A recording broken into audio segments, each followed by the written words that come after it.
So, ayun guys. Dahil ngayon ay divide. So, magdi-divide tayo. Okay, erase muna natin.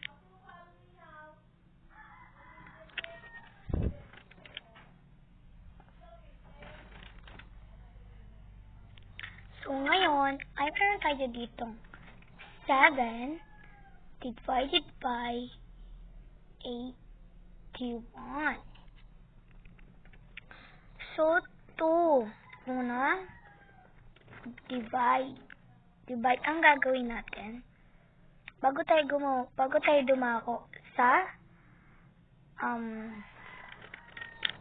tatlo. Okay?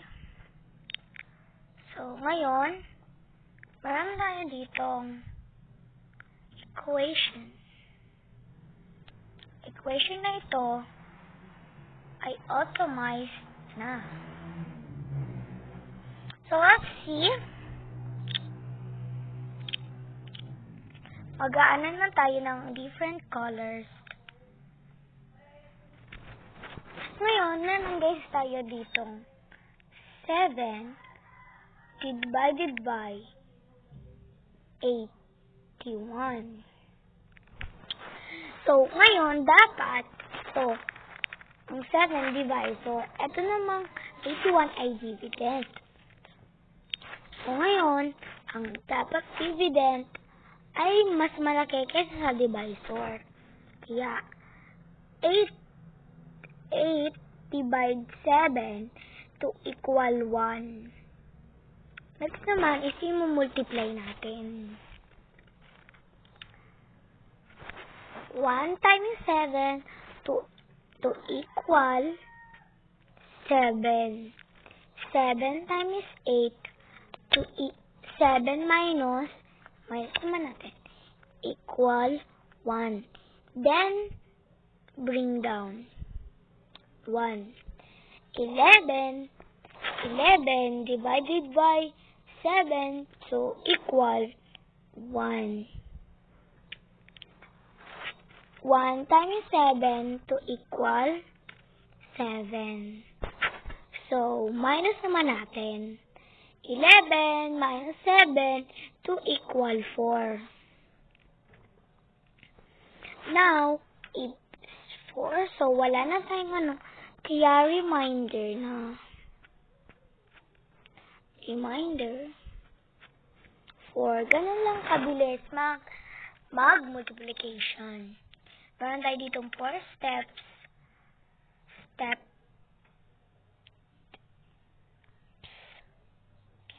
Para masundan to. Ito ang steps na gagawin nyo. Una, number 1.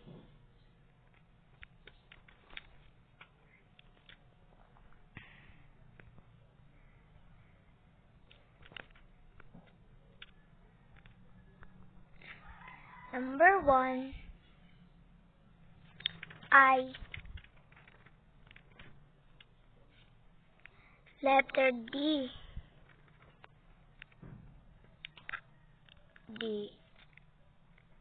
Done.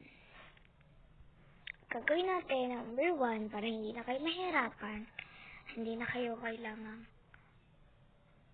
mag-ano pa ng mga sentence. Ito ang gawin nyo.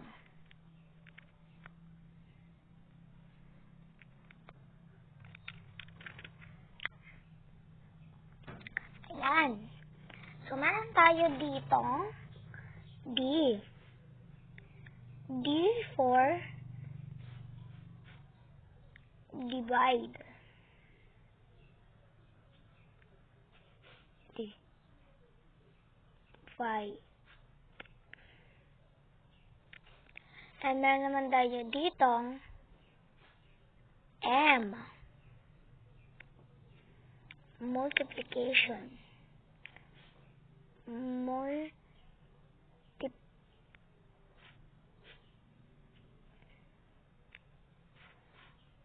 Ditong multiply. And is sub.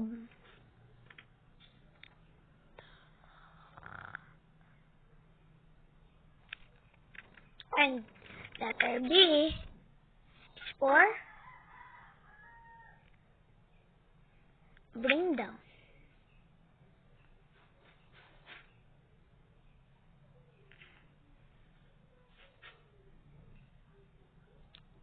Bring down.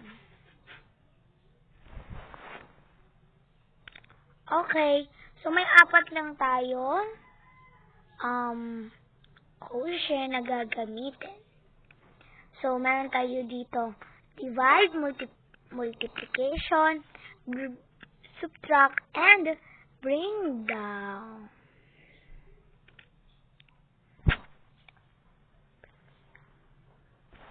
So, meron na tayong ganyan. So, erase na muna natin yung quotient. So, dito tayo magsisimula na mag-line para hindi na kayo mahirapan. Ang divide ay ginagamit para sa divide. Kung marunong kayo mag-times, or di kaya marunong kayo mag-divide, kung sa ulo nyo guys ang times, marunong na kayo mag-subtract and mag-plus, magkakaroon kayo na magiging marunong kayo sa divide. Multiply. Kailangan sa ulo nyo ang multiplication para makagawa kayo. Subtract. Dapat marunong kayo ng plus and subtract para sa kung sakaling mag-ipa-plus and subtract ay marunong kayo. Bring down. Ang bring down ay ganito. Kung hindi nyo alam kung paano gumawa ng paano ang bring down, ganito lang siya. Halimbawa, 11 minus 12. Now, 4. Ay. Mali. Ito pala ay number 1. So, now, 2 minus 1 to equal 1. And itong 1, wala na siyang i-minus dito. Since the number na nandito sa baba, so, i-bring down na natin siya. Ganyan lang ang bring down. I-quotient nyo sa ibaba kung wala na siyang i-bring down. And, kung ganito naman yung kanyang kakalabasan, kung ganito naman yung quotient niya na 12 minus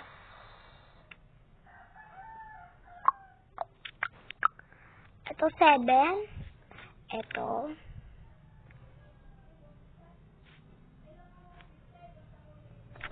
so 17 minus 2 to equal 15. So, ibig ko kay 1. 1 plus 2 from 1 plus 1 equal 2. So, meron tayo dito increment, pero wala tayong dito, wala tayong number dyan, kasi wala tayong sinulat. Pero meron tayo ditong number sa taas, so pwede niya i-plus or i-minus. Kaya ganun lang mag-minus or mag-plus. At ganun din mag-bring down. So, yun lang. Sana natuto kayo ng maayos sa akin. Bye-bye! And wait lang, isa pang exercises para mas lalo kayong matuto. Okay. Eto. Ay, mali.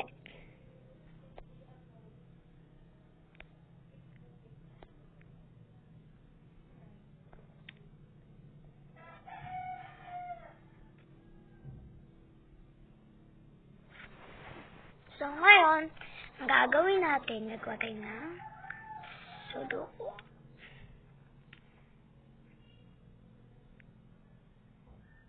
Para guys, mas lalo kayong matuto at hindi na kayo mahirapan.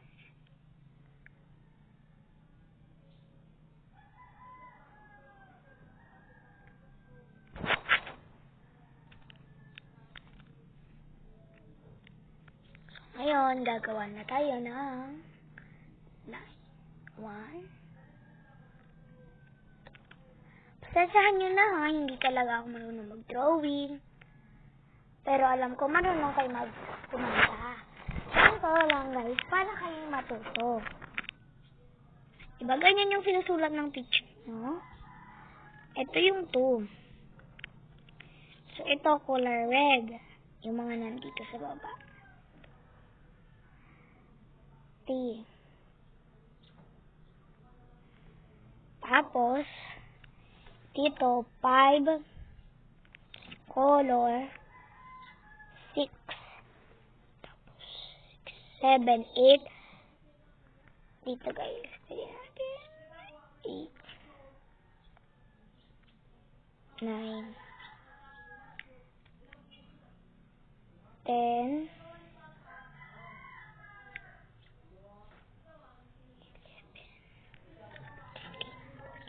15 guys.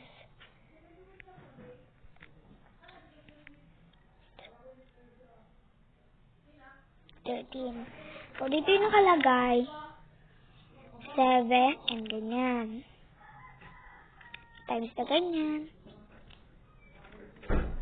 Put it on it. So, ganyan lang ang pagsasagot niyan. So, gagamit na tayo ng color blue. So, yung 1 and 2. So, 1, 2, 3. Ano sunod ng 3? Di 4. Tignan nyo dyan, 4. 4 times 6. So, 24. Lalagyan natin dito. 24. 24 times plus 1. 25. Dito natin lagay yung 25. X, Y,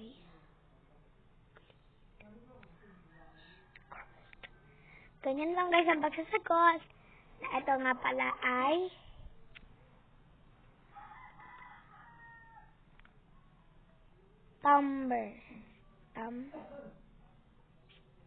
Bertam. So, yun lang. Bye-bye.